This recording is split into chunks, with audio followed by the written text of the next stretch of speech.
এবং আমাদের ছুঁড়ে ফেলে দিয়েছে। আমরা ব্যবহার হতে চাই না, আমরা এখন এক প্ল্যাটফর্মে এসে একটি শক্তি হতে চাই। মূল পয়েন্ট এই কথা করি, কম বেশি বোঝার চেষ্টা করি, যে জিনিসটা বুঝি। এই যে আমি ভিডিওগুলো করি, সেই ভিডিওর কমেন্ট বক্স গুলো আমি দেখি ফেসবুকে, ইউটিউবে, আপনারা যে কমেন্ট করেন, আমি একটা পারসেপশন করেছি কত পার্সেন্ট মন্তব্য কোন পক্ষে গেছে। তখন বোঝা যায়। আবার বিভিন্ন পত্রিকা, বিভিন্ন জনপ্রিয় পত্রিকার ভিডিও নিচে কমেন্ট গুলো দেখলে দেখবেন, বা অনেকে যেই জরিপগুলো করছেন সেখানে বোঝা যায় বিএনপির জন্য চ্যালেঞ্জটা কি আসলে। আসসালামু আলাইকুম প্রিয় দর্শক, বাংলাদেশ জামাত ইসলামের আমিরের সাথে চরমোনা সাহেবের গোপন বৈঠক এবং সেই বৈঠকে কি বিষয় নিয়ে আলোচনা হয়েছে এবং এই বৈঠক দ্বারা বিএনপির কি বড় ধরনের বিপদ আসতে পারে কিনা, এবং ইতিমধ্যে আমরা জানতে পেরেছি যে সমন্বয়কদের মাধ্যমে দ্বন্দ্ব সৃষ্টি হয়েছে। এই দ্বন্দ্ব আসলেও বাংলাদেশের মানুষের জন্য কতটুকু ক্ষতির কারণ হতে পারে।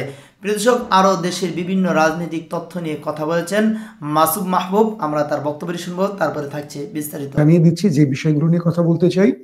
প্রথম আমি দেখলাম যে জামায়াত ইসলামের আমিরের সঙ্গে চরমোনাই পীরের একটা সৌজন্য সাক্ষাৎ হয়েছে, গণমাধ্যম সেখানে গেছেন এবং এই দুইজন খুব হাস্যোজ্জ্বল ভাবে অনেক গুরুত্বপূর্ণ কথা বলেছেন। এর মধ্যে সিগনিফিকেন্ট কিছু বিষয় আছে, সেটা আমি তুলে আনবো আজকের আলোচনা। এবং এটা বিএনপির জন্য পজিটিভ নাকি বিএনপির জন্য চাপের বা আওয়ামী লীগের জন্য সবচেয়ে বড় ধাক্কার, সেই বিষয়টি আলোচনায় রাখবো। আরেকটি খবর হলো, বৈষম্য বিরোধীদের মধ্যে নিজেদের গ্রুপের মধ্যে দেখলাম আজকে মারামারির ঘটনা ঘটেছে। এক পক্ষ অপর পক্ষকে দায়ী করছে। আসলে নেপথ্য কারণ কি এটা ক্লিয়ার হওয়া যাবে। আবার দেখলাম বাংলা মোটরের সেখানে সড়ক অবরোধ করে রেখেছে একটা। 3 নম্বর যে বিষয়টি, সেটি হলো যে ইসলামিক রাজনৈতিক দলগুলো যদি এক হয়ে যায়, এটার জন্য সবচেয়ে বেশি চাপে পড়বে কারা, এবং বাংলাদেশে আগামী রাজনীতিতে কি পরিবর্তন আসতে পারে। এবং আমাদের মাস্টার মাইন্ড খ্যাত মাহফুজ আলমের একটা ফেসবুক স্ট্যাটাস নিয়েও আমি আলোচনা করব এই ভিডিওতে। দর্শক, আমি আমার সেই দর্শকের প্রশ্নের উত্তরটা দিয়ে ভিডিওটা শুরু করি। জি, আপনি যে কথাটি বললেন যে আমি তথ্য উপদেষ্টা নাহিদের সঙ্গে দেখা করে হঠাৎ করে দুজনের ব্যাপারে কথা বন্ধ রাখলাম কেন? আচ্ছা, সাম্প্রতিক সময় আসিফ নজরুল এবং ফারুকীকে নিয়ে কেউ কথা বলছেন না, কারণ সাম্প্রতিক সময় অনেকগুলো ঘটনা, বড় বড় ঘটনা আমাদের সামনে চলে এসছে, যে কারণে আমরা ওই বিষয়গুলোকে এই মুহূর্তে আলোচনায় রাখতে পারছি না। আমি গতকালকে আমরা একটা কনফারেন্স কলে কথা বলছিলাম। সেখানে আমার প্রবাসী সাংবাদিক বন্ধুরা ছিলেন, নাহিদ ইসলাম, আপনি যার কথা বলছেন উপদেষ্টা নাহিদ ইসলামও আমার সাথে কনফারেন্স কলে আমরা কথা বলছিলাম রাষ্ট্রের অনেক গুরুত্বপূর্ণ ইস্যুতে। আসলে কি জানেন, যখন আমাদের প্রায়োরিটি থাকে, মানে সবচেয়ে উপরে যেটা, সেটাকে নিয়ে আমরা আলোচনা করি সাধারণত। এই মুহূর্তে আসিফ নজরুলকে নিয়ে আসলে কি বলবো, কম বেশি প্রত্যেকটা ভিডিওতেই আমরা কিন্তু হিংস দিয়ে যাই, আপনারা খেয়াল করবেন। কিন্তু আসিফ নজরুলকে নিয়ে যাদের কথা বলা উচিত বা যাদের সোচ্চার হওয়া উচিত, তারা যদি না হয় আমরা কি করব? আমরা কথা বলতে পারি, কিন্তু আমরা আপনাদের মতো মানুষকে, যারা আমাদের কথা শোনেন, যারা আমাদের কথায় রাজপথে নামেন, তাদেরকে আমরা উদ্বুদ্ধ করতে পারি, কিন্তু অনেক কিছু আমরা করতে পারি না, হয়তো আপনি জানেন না। ইভেন আমাদের যে ছাত্ররা সরকারের বসে আছে, তারাও অনেক কিছু এই মুহূর্তে পাচ্ছে না। হয়তো আমরা অনেক কথা বলি না, পর্দার অন্তরালে এমন অনেক খবর আছে যেগুলো আমরা এখন বলতে পারি না, দেশের সিকিউরিটির জন্য, রাজনৈতিক পরিস্থিতির জন্য, কিন্তু আমরা অনেক খবর জানি। ধরেন, আমাদের সাংবাদিকদের একটা সমস্যা আর সুবিধাটা কি জানেন?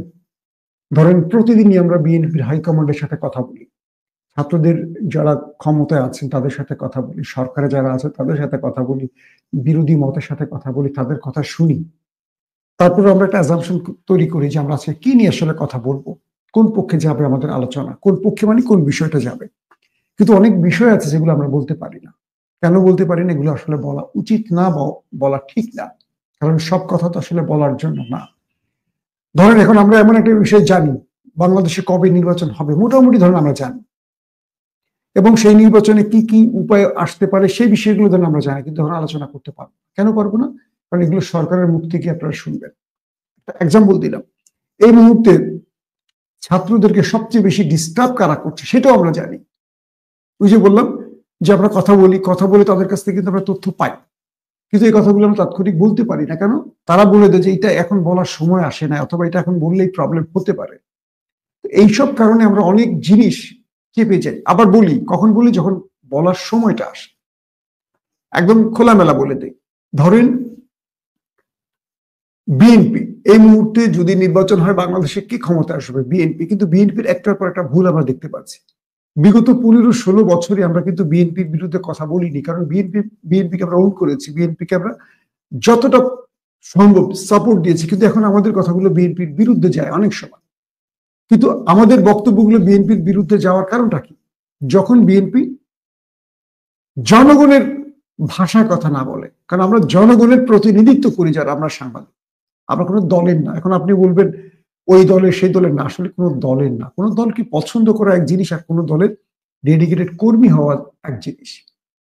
আমরা অল টাইম রাষ্ট্রের পক্ষে থাকি, রাষ্ট্রকে সংস্কারে আমরা বড় ভূমিকা রাখতে চাই, কারণ এই রাষ্ট্র টিকে থাকলে আমরা টিকে থাকবো। কোনো দলকে নিয়ে আমরা এত খুশি হতে চাই না। আসেন কয়েকটা গুরুত্বপূর্ণ খবর দিয়ে মূল আলোচনায় চলে যাই। ধরুন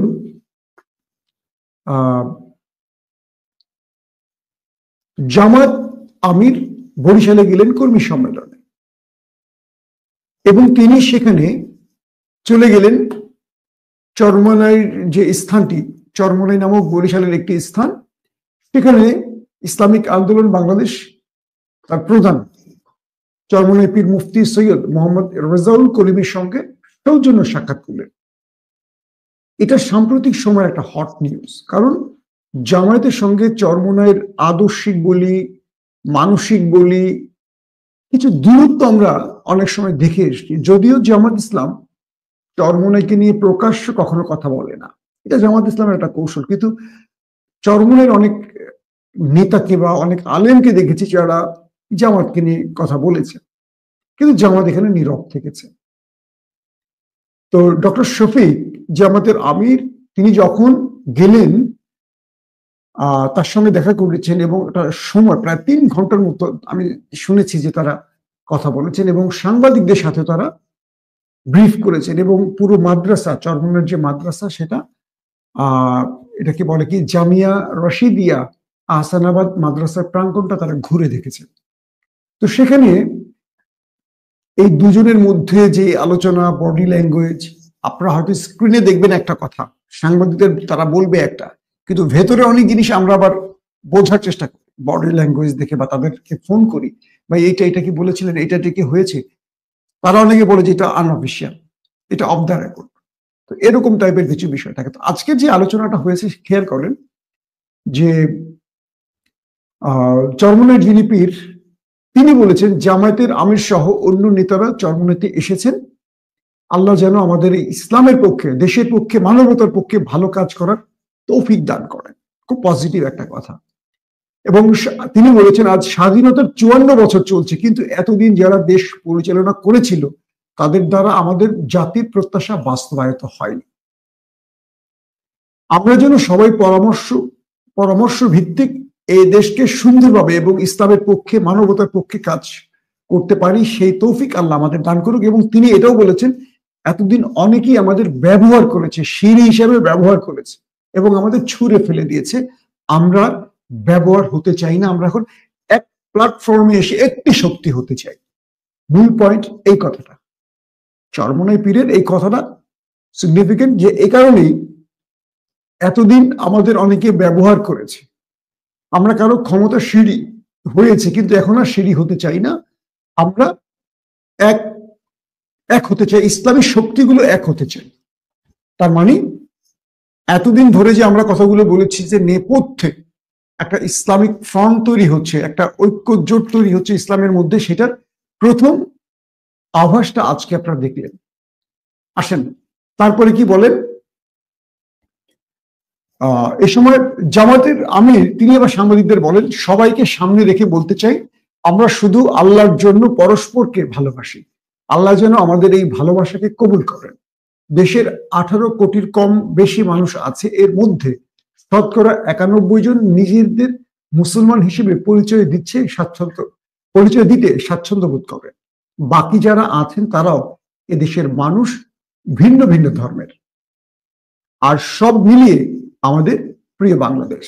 তিনি বলেন, পীর সাহেব চরমোনাই বলেছেন, স্বাধীনতার 54 বছরে একটি স্বাধীন দেশ হিসেবে যে মর্যাদায় থাকার কথা তা আমরা পাইনি। এটার মূল কারণ দুটি, একটি দুর্নীতি আর আরেকটি দুঃশাসন। যেখানে আল্লাহ তাআলার বিধান থাকবে না সেখানে দুর্নীতি অবিসংবাদিত, আর দুঃশাসন সেখানে দুর্নীতির হাত ধরেই আসবে। নামাজে আল্লাহর বিধান মানলাম আর সমাজে মানলাম না, সেখানে আল্লাহকে পরিপূর্ণভাবে মানলাম না, কিন্তু মানলাম আর কিছু মানলাম না, তাহলে দুনিয়াতে লাঞ্ছিত হতে হবে আর আখিরাতেও কঠিন শাস্তির সম্মুখীন হতে হবে। অর্থাৎ দুনিয়াতে কিছু মানলাম আর কিছু মানলাম না, মানে আল্লাহর এই যে বিধানগুলো আমরা অর্ধেক মানি না, তিনি এটাকে ইঙ্গিত করেছেন। আমার মনে হয় সেই লাঞ্ছনার মধ্যে আছি কিছু মানা না মানার জন্য, কিন্তু আমাদের মনের আকাঙ্ক্ষা আমরা পুরোটাই মানতে চাই। মদিনার বিধানের অধীনে সব ধর্মের মানুষ পূর্ণ নিরাপত্তার পাশাপাশি সব নাগরিক সুবিধা পাবে। দুদলের সম্পর্কের উন্নয়নের বিষয়ে প্রশ্ন করা হলে চরমোনাই পীর বলেন, আমরা আগে থেকে বলে আসছি ইসলামের পক্ষে যেন আমরা একটা বাক্স পাঠাতে পারি, সে চেষ্টা আমাদের আগে পরে চলছে, এখনো চলছে। অর্থাৎ ব্যালট বাক্সের কথা হয়তো বা তিনি বলছেন। তিনি বলেন, 53 বছর পরে 5 আগস্টে যে নতুন স্বাধীনতা পেয়েছি এর মাধ্যমে ইসলামের পক্ষে একটি ভালো ক্ষেত্র তৈরি হয়েছে। সে ক্ষেত্রে যদি সময় উপযোগী পদক্ষেপ না নিতে পারি তাহলে এটা আমাদের জন্য অকল্যাণ এবং দুর্ভোগের। এই জন্য আমরা সবাই একত্রিত হয়ে দেশ গড়ার ক্ষেত্রে যেন কাজ করতে পারি, সেজন্য সবার দোয়া চাই। তিনি বলেন, রাজনীতির মাঠে যারা কাজ করে তাদের চিন্তার ব্যবধান থাকতেই পারে। আমরা ইসলামী আন্দোলন বাংলাদেশ মনে করি 100 জনের মধ্যে 92 জনের মতো মুসলমান এদেশে বসবাস করে। এখানে বাস্তবতা হলো ইসলামী নীতি আদর্শই রাষ্ট্রীয় পর্যায়ে বাস্তবায়িত হবে, কিন্তু আমরা দেখছি অন্যান্য রাজনৈতিক স্বার্থান্বেষী মহল নিজের স্বার্থে এবং দলের স্বার্থে আমাদের সিঁড়ি হিসেবে ব্যবহার করে, তারা মসনদে বসেছে। ইসলামের পক্ষে তাদের দ্বারা কোনো ভালো কাজ লক্ষ্য করিনি বা তারা করেনি, জাতির জন্য পাইনি, দেশের জন্য তাদেরকে পাইনি। ইসলামী আন্দোলন বাংলাদেশের চিন্তা হলো আমরা কারো সিঁড়ি হব না, পরগাছা হব না, আমরা নিজেরাই ইসলামের পক্ষে একটা শক্তি অর্জন করব, এটা সিগনিফিক্যান্ট, এবং শক্তি দিয়ে বাংলাদেশের ক্ষমতার মসনদে থাকব। আমরা আর ব্যবহৃত হতে চাই না। আজকের পুরো স্টোরির এটা হলো মূল পয়েন্ট। তার মানে জামাত চরমোনাই একজোট হচ্ছে, এক জোট শুধু না, নির্বাচনে তারা একটা মার্কা নির্ধারণ করতে পারে এবং তাদের মধ্যে আসন ভাগাভাগি আমি আলোচনায় আসছি।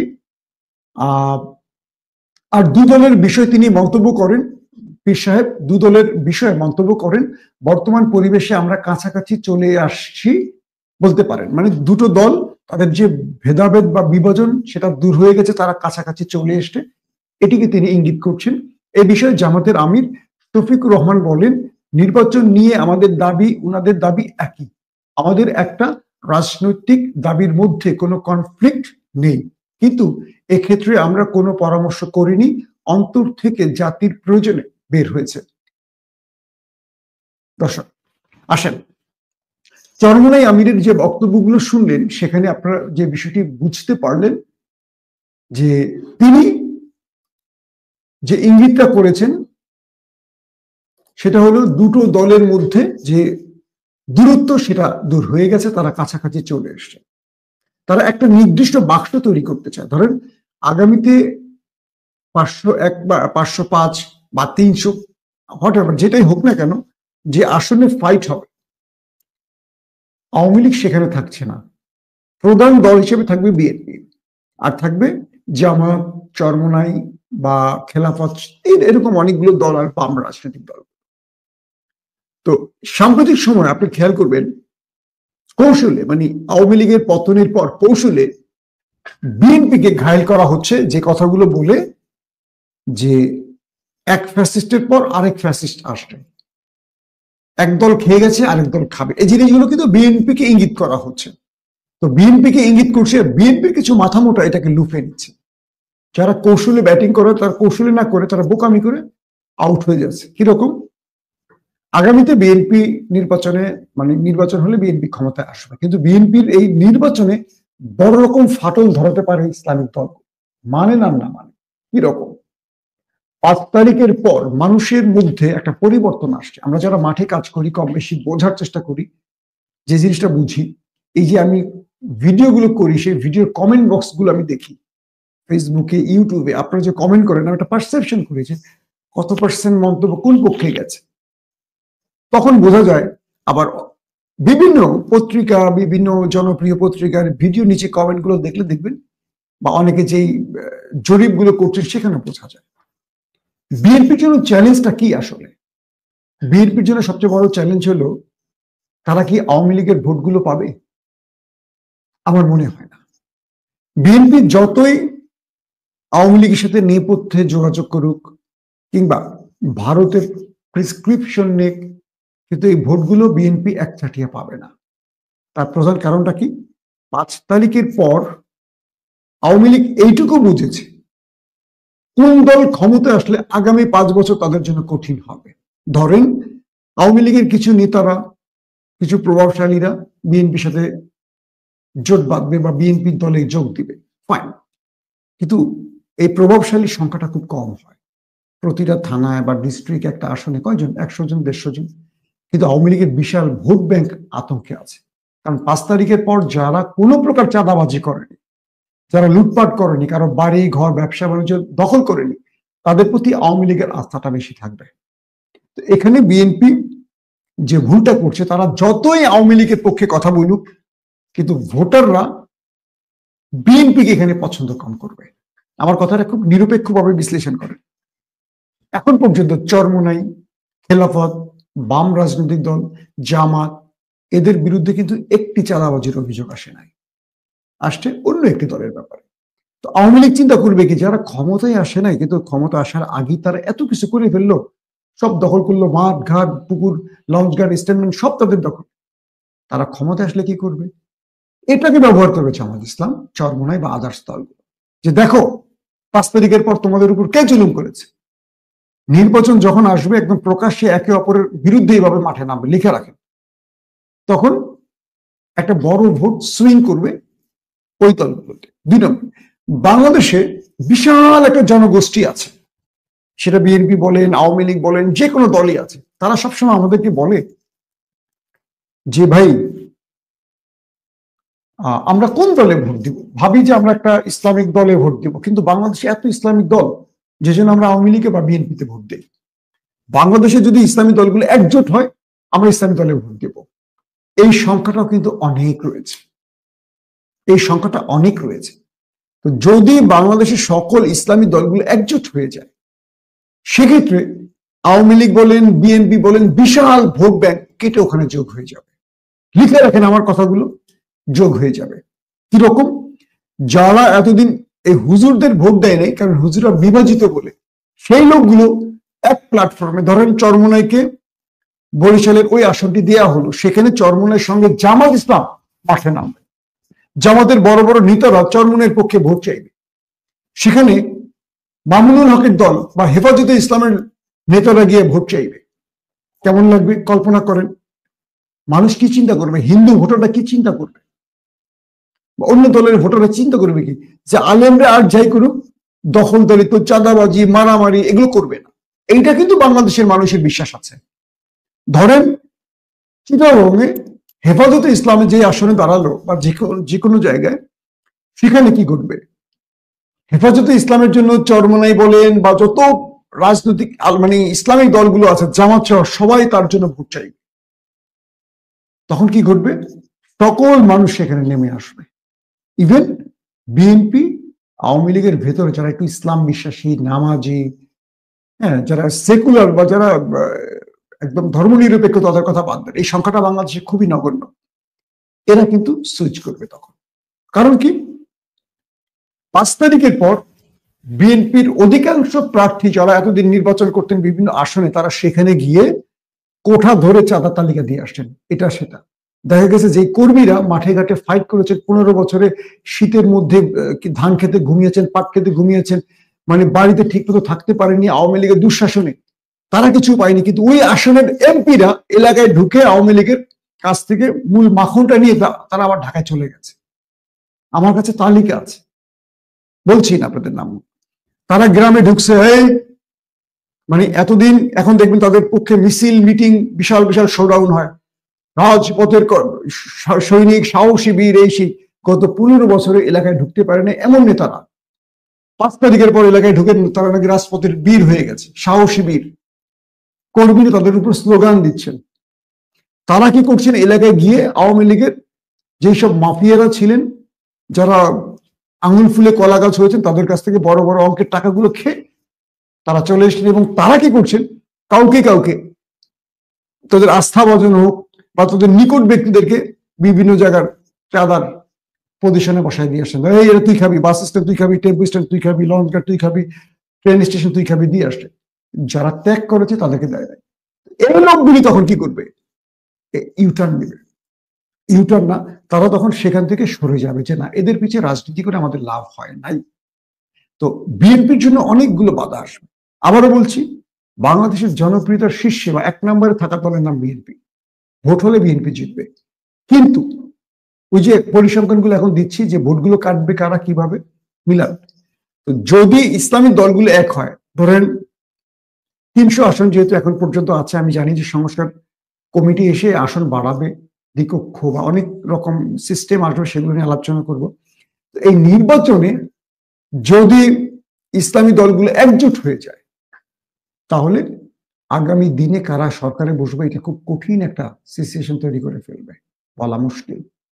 আর যদি সব দলগুলো, ইসলামী দলগুলো বিভাজিত থাকে, চোখ বন্ধ করে বলা যায় বিএনপি ক্ষমতা আসবে। জামাত এত আসন কখনো পাবে না, জামাত তো পাবেই না, জামাতের কথা বাদই দিলাম। কিন্তু তারা এক হয়ে গেলে, এক প্ল্যাটফর্মে আসলে বাংলাদেশের মানুষের সিম্পেথি বলি, ভালোবাসা বলি, আলেমদের প্রতি যে সম্মান ভালোবাসা একদিকে চলে যাবে। কারণটা কি? কারণটা হলো, ধরেন আগামী নির্বাচনটা ডিসেম্বরে কিংবা জানুয়ারির ফার্স্ট উইকে আসবে, তখন একদম ওয়াজের মৌসুম থাকবে। এবং যখন সমস্ত ইসলামী দলগুলো একজোট হয়ে যাবে, বাংলাদেশের পুরো মাঠ দখলে রাখে আমাদের ওয়াজিরা, জানেন তো, এই ওয়াজিরা তখন এক প্ল্যাটফর্মে আসবে। কেউ আর কারো বিরুদ্ধে কাদা ছোড়াছড়ি করবে না। এই যে আজহারির কথা নিয়ে এত আলোচনা, তখন আর কেউ কথা বলবে না, তখন আজহারি তাদের পীর সাহেব হয়ে যাবে। তৌফিক সাহেব, মামুনুল হক সাহেব, হেফাজতের আমির সাহেব, তারপরে চরমনের আমির সাহেব যখন একসাথে বসবেন, একসাথে মুভ করবেন, একসাথে কোথাও যাবেন, দৃশ্যটা কি হবে চিন্তা করতে পারেন? তাহলে বিএনপিকে এখন করণীয় কি? আসেন বিএনপির করণীয়। নাম্বার 1, জনাব তারেক রহমানকে দ্রুত বাংলাদেশে আসতে হবে। বাংলাদেশের মানুষের বিশ্বাস, ভালোবাসা, আস্থা, ভরসা বেগম খালেদা জিয়া এবং তারেক রহমানের উপর। তারপরে যতগুলো ব্যক্তি আছে, কারো প্রতি আস্থা নেই। হয়তোবা অনেকেই তাদের পিছিয়ে ছুটছেন, কারণ কমিটিতে পদ পাওয়া লাগবে অথবা পদ ধরে রাখতে হবে।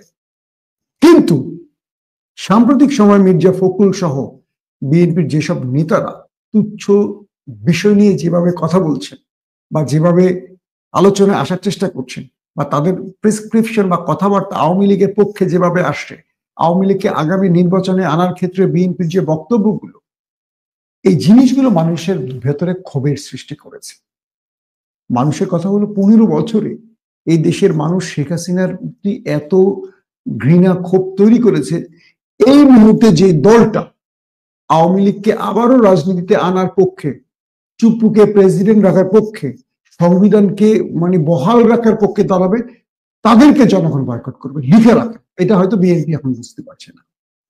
জনাব তারেক রহমান দেশে আসলে, কারণ তার চিন্তা চেতনা আর বর্তমান নেতাদের চিন্তা চেতনার মধ্যে অনেক ফারাক আছে, আমি দায়িত্ব নিয়ে বলছি, জনাব তারেক রহমান বাংলাদেশে ঢোকার পর রাজনীতির পরিবর্তন আসবে, মানুষের কাছে চিন্তার পরিবর্তন আসবে। আর বক্তব্যগুলোতে দেখা যাবে, বা তিনি সরাসরি যখন দলটার মধ্যে ভূমিকা রাখবেন, একটা হলো দূর থেকে শুনে ভূমিকা রাখা, আর একটা হলো কাছে এসে বক্তব্য মানে ভূমিকা রাখা, দুটো এক না। তারেক রহমান যখন দেশে আসবেন, দলের মধ্যে পরিবর্তন আসবে। আর এখন যেমন মির্জা ফখরুলের উপর অনেক কিছু ভরসা বা আব্বাসের উপর অনেক কিছু ডিপেন্ড করে, তারেক রহমান তখন নিজ হাতে অনেক কিছু কন্ট্রোল করবেন, কোন কথা বলা যাবে কোনটা বলা যাবে না। এমনও হতে পারে বিএনপি বাকি ইসলামী দলগুলো এক হয়ে যেতে পারে, জামাত আউট হয়ে যেতে পারে। এটা একমাত্র পারবে তারেক রহমান। তারেক রহমান এসে যদি বাকি ইসলামী দলগুলোর সাথে বসে, আপনারা কি চান ওটাই হবে। আপনারা কি ধর্মনিরপেক্ষ সংবিধান চান নাকি আপনারা ইসলামিক একটা সংবিধান চান? কারণ তারেক রহমান একটা জিনিস বুঝতে পারছেন, এই দেশে 90% মুসলমান, তাদের চিন্তা চেতনাগুলোকে যদি ওই 2-4 জন ব্যক্তি, কারণ বাংলাদেশে দেখবেন টকশোতে কিছু ব্যক্তি বসে, সংবিধান তৈরিতে কিছু ব্যক্তি বসে, হাতে গোনা খুব স্বল্প সংখ্যক লোক সেকুলার, এরাই আমাদের কন্ট্রোল করে, এরাই 90% মানুষকে কন্ট্রোল করে। তো আমাদের আলেমদের সাথে যদি তারেক রহমানের একটা বৈঠক হয় আর তারেক রহমান যদি বিষয়গুলোকে মেনে নেন, তাহলে হয়তোবা জামাতকে আউট করে বাকি ইসলামী দলগুলো বিএনপির সাথে জোট করতে পারে। কিন্তু তারেক রহমান আদৌ পারবেন কিনা, কারণ তার দলের মধ্যে মানে একেবারে তারেক রহমানের পরের যে পদগুলো সিরিয়াল ম্যাক্সিমাম হচ্ছে বাম, যারা শুধু ভোটের রাজনীতির জন্য শুক্রবারে কেউ কেউ নামাজ পড়ে, কেউ কেউ আছে ঈদের নামাজও পড়ে না। নাম বলবো 2-4 জনের, যাদের পিছিয়ে আপনারা ধরেছেন, তাদেরকে ঈদের নামাজে কখনো দেখি না। তো সেই সব নেতারা আবার কেউ কেউ বলছেন যে কোরআনের সাথে রাজনীতির কোনো সম্পর্ক নাই। এই বিষয়গুলো আরো বেশি আলোচনায় চলে আসবে।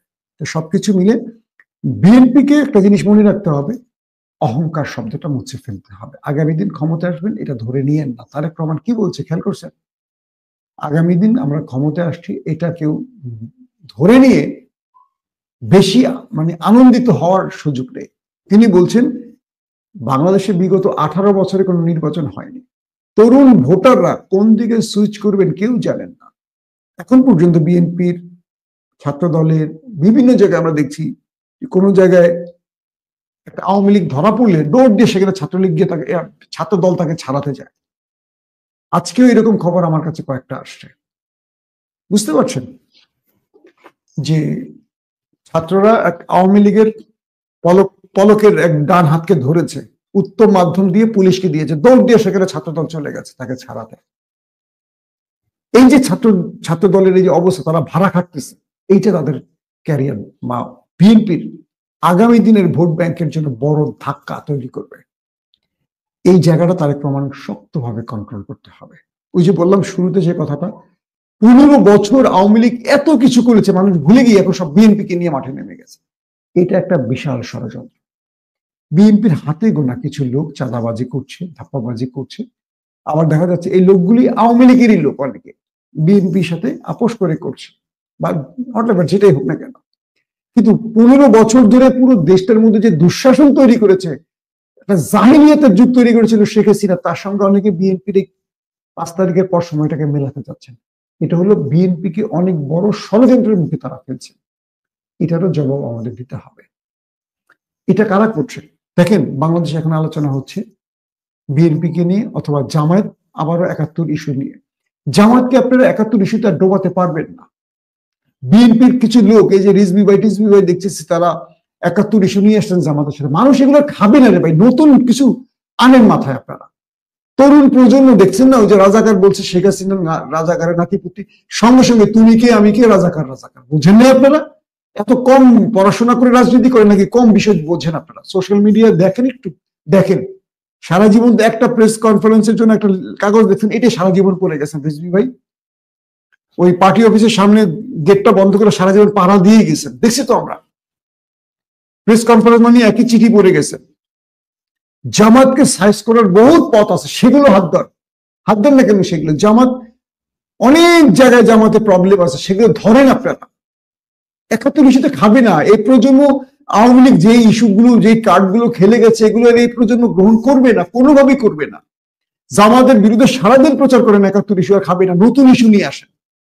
জামাতকে ডাউন করার অনেক ইস্যু আছে, ইস্যু না পাইলে আমাদেরকে বলেন, ইস্যু আমরা তুলে দেই আপনাদের। কই পাইছেন খয়রাতি মার্কা ইস্যু? আসেন 2 নম্বরে, আমাদেরকে মনে রাখতে হবে আগামী নির্বাচনে পেশি শক্তি কাজে লাগবে না, ফ্যাসিজম কাজে লাগবে না। আগের মতো সেই আমার ভাই তোমার ভাই অমুক ভাইয়ের সালাম নিন কাজ হবে না। হোন্ডা বহরে কাজ হবে না। ইয়াং ফোর্স, যারা নতুন ভোটার, 6 থেকে 8 কোটি ভোটার, এরা কিন্তু বাংলাদেশের ফলাফল পরিবর্তন করে ফেলবে। আপনি মনে করছেন এরা সব ছাত্রলীগ, ছাত্রদল, ছাত্র শিবির? না, এরকম বহু পোলাপান আছে কোন দলের সমর্থন করে। নেতাকে দেখবে, কে সত্য বলে, কে ব্যক্তি কেমন, বুঝে শুনে ভোট দিবে। তারেক রহমান কেন বলতেছেন আগামী নির্বাচন হবে ইতিহাসে সবচেয়ে, কি বলবো, হাই ভোল্টেজ নির্বাচন, সবচেয়ে প্রতিযোগিতামূলক নির্বাচন? তারেক রহমান বুঝতেছেন বলেই তো বলতেছেন। 15 থেকে 18 বছর এই দেশে নির্বাচন হয়নি। তার মানে শেখ হাসিনা যা করছে তো আপনি জানেনই। তার মানে মানুষের ভোট কোন পক্ষে যাবে, ব্যালট কোন ব্যালটে মানুষের ভোট যাবে, এটা কি আপনি জানেন? জানেন না।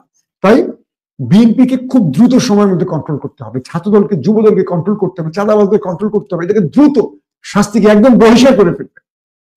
কেউ যেন আওয়ামী লীগের নেতাদের কোনো দলে না নেন। বিএনপিকে বলছি, যদি নেন মারা খাবেন, লিখে রাখেন, মারা খাবেন। ওই নেতাকে নিছেন বলে আওয়ামী লীগের ভোট পাবেন ইম্পসিবল। ওই নেতা আপনার দলে গেলেও ভোট পাবেন না আওয়ামী লীগের। কারণ কি? এই নেতাদের জন্য আজকে আওয়ামী লীগ পালিয়ে বেড়াচ্ছে, মার খাচ্ছে, দেশ ছাড়া, অনেকে ঘর থেকে বেরোচ্ছেন না, ব্যবসা বাণিজ্য ধ্বংস হয়েছে। আওয়ামী লীগের সবাইকে লুটপাট করেছে? অবশ্যই না। প্রতি ডিস্ট্রিক্টে হাতে গোনা কিছু লোক, নেতার ভাইগনা, নেতার ছেলে, নেতার মেয়ে, নেতার জামাই, নেতার ভাতিজা, এরপরে আওয়ামী লীগের সবাই কিছু করতে, আর ছাত্রলীগ, যুবলীগের সভাপতি, সেক্রেটারি হয়তো কিছু কাজ পেয়েছে, বাকিরা কিছুই পায়নি। তো প্রতিটা জায়গার নেতার পরিবার লুটপাট করছে, কিন্তু মাইকটা খাচ্ছে পুরো আওয়ামী লীগ, পালিয়ে বেড়াচ্ছে পুরো আওয়ামী লীগ। আমি বলবো আপনারা নিরীহ আওয়ামী লীগের উপর, নিরীহ ছাত্রলীগের উপর হামলা করবেন না। যারা কোনো অপরাধ করেনি, যারা কোনো অপরাধে জড়িত হয়নি, কেবল দল করার জন্য তাদেরকে মারধর, লুটপাট করবেন না, এগুলো ঠিক না। যারা জুলুম করেছে তাদেরকে পুলিশে দেবেন, কিন্তু যারা জুলুম করেনি তাদের সাথে অত্যাচার করবেন না। এখন কি বিষয় দাঁড়ালো, ইসলামী দলগুলো যেই প্ল্যাটফর্ম তৈরি করছে, এটা বিএনপির জন্য অনেক বড় চাপের হবে। বিএনপিকে এখানে অনেক গুছিয়ে রাজনীতি করতে হবে। তারেক রহমানকে দ্রুত দেশে আসতে হবে, মানুষের আস্থায় বিএনপিকে আনতে হবে, দ্রুত অ্যাকশনে যেতে হবে, যার বিরুদ্ধে অভিযোগ দ্রুত প্রমাণ খুঁজতে হবে, এবং প্রতি ডিস্ট্রিক্টে হিডেন শ্যাডো টিম তৈরি করতে হবে। দলের নেতাদের দিবেন না। দলের নেতাদের দিলে কি হবে, এরা সব টাকা খেয়ে আবার সবকিছু চেয়ে যায়, এটা আমারই লোক। প্রতি ডিস্ট্রিক্টে আপনারা হিডেন কিছু টিম তৈরি করবেন, কারা কারা লুটপাটে জড়িত, কারা চাঁদাবাজি করছে, এর রিপোর্ট গুলো তারেক রহমান, তার যে অ্যাডভাইজাররা আছে, ব্যক্তিগতভাবে আমি অনেকে চিনি, তাদেরকে, যারা নিরপেক্ষ স্বচ্ছ ব্যক্তি, তাদের মাধ্যমে ডিল করবেন। প্রতি ডিস্ট্রিক্ট থেকে এই তথ্যগুলো তারেক রহমানের কাছে যাবে, এবং সেই আলোকে তিনি কোন নেতার বিরুদ্ধে কি কি অভিযোগ আছে এগুলো জানতে পারবেন। তিনি যদি ঢাকার কোন স্থায়ী কমিটিকে দায়িত্ব দেন, কখনোই ঠিক আসবে না রিপোর্ট, কারণ একজন একজনের সাথে চিরজীবন বিরোধে জড়িয়ে আছে এরা। এমন টিম করতে হবে যে টিমের খবর তারেক সাহেব জানবে আর কেউ জানবে না। তারা নীরবে মানুষের সাথে মিশবেন, জানবেন, প্রতি ডিস্ট্রিক্ট থেকে এইভাবে তথ্য সংগ্রহ করে, এবং সেই তথ্যের আলোকে তারেক সাহেব যদি ব্যবস্থা নেন, তারেক রহমান ব্যবস্থা নেন, আমার মনে হয় 3 মাসের মধ্যে বিএনপি সোজা হয়ে যাবে এবং বিএনপি তার হারানো ভাবমূর্তি ফিরে পাবে। আসেন, ছাত্রদের বৈষম্য বিরোধী ছাত্র আন্দোলনের মধ্যে আজকে দেখলাম যে বাংলা মোটর, তাদের যে কার্যালয়, সেখানে দুটো গ্রুপের মধ্যে হাতাহাতি, মারামারির ঘটনা ঘটেছে। এক পক্ষ আরেক পক্ষকে দায়ী করেছে। পরবর্তী দেখলাম বাংলা মোটরে তারা সড়ক অবরোধ করেছে। বিষয়টি হলো, কেন এই ঘটনাগুলো ঘটছে? এর কারণ হলো, আমাদের বৈষম্য বিরোধী আন্দোলনের যারা সমন্বয়ক ছিলেন, এদের অনেকেই নিজেকে রাষ্ট্রের প্রধানমন্ত্রী ভাবতে শুরু করে দিয়েছে। এরা এমন ভাব নিয়ে চলাফেরা করেন, বা এরা এত মুডি, বা এরা নিজেকে কোন শ্রেণীতে নিয়ে গেছেন জানি না। এরা যাদেরকে নিয়ে লড়াই করেছেন, সেই রাস্তার যেই আমাদের গুলি খাওয়া ভাইগুলো, আহত ভাইগুলো, তাদের অনেক সময় তাদের খুঁজেও পান না। একটা প্রবলেম নিয়ে তাদের কাছে যেতে পারেন, আমাদের কাছে প্রতিদিন আসেন যে ভাই, অমুক ভাইকে একটু আমাদের এই বার্তাটা পৌঁছে দিন, তমুক ভাইকে একটা বার্তা পৌঁছে দিন। ভাইরে, আমরা তো ছাত্র না, আমরা হ্যাঁ তাদেরকে আন্দোলন সংগ্রামের জন্য চিনি, তারা আমাদের চিনি, আমরা এই কাজগুলো করার জন্য না, আমাদের অনেক কাজ আছে। তারপরে প্রতিদিন এই বিষয়গুলো নিয়ে আমাদের তদবির করতে হচ্ছে। তদবির শব্দটা বললাম কেন, বিভিন্ন ডিস্ট্রিক্ট থেকে আমাকে বলেন যে ভাই, অমুক ভাইকে একটু আমাদের এই প্রবলেমটা বলেন, আমরা হোয়াটসঅ্যাপে বলে দিচ্ছি। জানি না কতটুকু সমাধান হচ্ছে।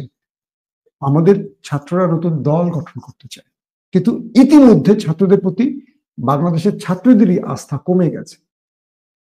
সেটা আগামী দিন দল করলে বুঝতে পারবেন যে কতটুকু আস্থা আছে আর কতটুকু আস্থা চলে গেছে। কারণ সাম্প্রতিক সময় তাদের যেই ট্র্যাক রেকর্ড দেখছি, পজিটিভ দেখছি না। বৈষম্য বিরোধী ছাত্র আন্দোলনের যে অবস্থাটা ভালোর দিকে যাচ্ছে না। তাদেরকে যত ভালো প্রেসক্রিপশন পরামর্শ দেয়, তারা সেটা না নিয়ে এমন এমন ব্যক্তিদের পরামর্শ নেয়, যাদের পরামর্শ তাদের এই ছাত্রদের যে অভ্যুত্থান বা তাদের যে বিজয়, তাদেরকে যে মানুষ স্বর্ণাক্ষরে তাদের নাম লিখে রাখবে, সেই জায়গাটা আর নাই। আমার তো মনের মধ্যে ভয় এটা, আগামী দিন তারা যে কোনো জায়গায় গিয়ে মানুষের গণধোলার শিকার হয় কিনা। কারণ তাদের ব্যাপারে মানুষের চিন্তা চেতনার পরিবর্তন ঘটে গেছে, তাদের প্রতি মানুষের যে আস্থার জায়গাটা সেটা হারিয়ে গেছে। তাই বলছি যে এই যে আজকে মানে নিজেদের মধ্যে ক্রন্দন, কালকে দেখবেন এটা আর বড় আকার ধারণ করবে, এরপরে দেখবেন এটা আর বড় আকার ধারণ করবে। দল গঠনের আগে যদি এই অবস্থা হয়, তাহলে বুঝতেই পারছে তাদের।